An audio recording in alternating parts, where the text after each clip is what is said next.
మీరు తెలుసుకొని నన్ను నమ్మి నేనే ఆయనని గ్రహించినట్లు మీరును నేను ఏర్పరచుకొనిన నా సేవకుడును నాకు సాక్షులు. నాకు ముందుగా ఏ దేవుడును నిర్మింపబడలేదు అని యెషయా 43వ అధ్యాయము 10వ వచనం ద్వారా దేవుడు మనతో మాట్లాడుతున్నాడు. వాక్యమైనటువంటి దేవుడు వాక్యము ద్వారా మనతో మాట్లాడుతున్నాడు. మీరును నేను ఏర్పరచుకున్న నా సేవకుడును నాకు సాక్షులు అని దేవుని యొక్క వాక్యము సెలవిస్తుంది.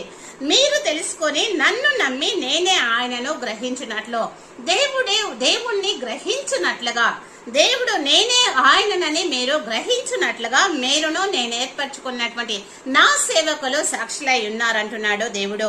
నాకు ముందుగా ఏ దేవుడు కూడా లేడు, నిర్మింపబడలేదు అని వాక్యము సెలవిస్తుంది.